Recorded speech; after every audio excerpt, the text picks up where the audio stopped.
வணக்கமுங்க. இன்னைக்கு நாட்டு மலம்பில் கருணையெல்லாம் ஊனி விட்டோம்லங்க. இதெல்லாம் ஒன்று இருந்தா முளைச்சி வந்துடுங்க. என்னதான் தண்ணி கட்டினாலும் மழை தண்ணி ஊற்றலிங்க. கரணை கூடியதான் செஞ்சாலத்தி மூணி விட்டோமுங்க. அது இப்பவே அந்த இடுப்பு கட்ட அளவுக்கு இருக்குதுங்க. இனி போர் ஓட வரைக்கும் இதுதான் மாட்டுக்கெல்லாம் தேவணுங்க. எப்போ வேணா வெட்டி போட்டுக்கலாமுங்க. இது மக்கானிங்க. இது என்ற முழங்கால அளவுக்கு இருக்குதுங்க.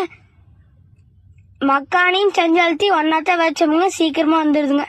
அப்புறம் காடாகலமா பசுரி முளைச்சு கிடந்ததுங்களா, அது ஆட்டுக்கு பிடுங்கிட்டு போயிடலாம்ட்டு பிடுங்கி கவுரு வேற கொண்டு வரலிங்க. அப்புறம் மலம்பிலோட இலையை பிடிச்சி கட்டிட்டு இருக்கணுங்க. இதெல்லாம் போனதுல போட்டதுங்க. இந்த மலம்பிலெல்லாம் ஒரு கட்டிக்கு அகலமான மலம்பிலுங்க. பாதி இதெல்லாம் மாட்டுக்கு வெட்டிட்டு போயிட்டோமுங்க. அதுக்கப்புறம் அகத்துக்கேறி ஒரு காட்டுக்கு முடிச்சுட்டு வீட்டுக்கு கிளம்பிட்டோமுங்க.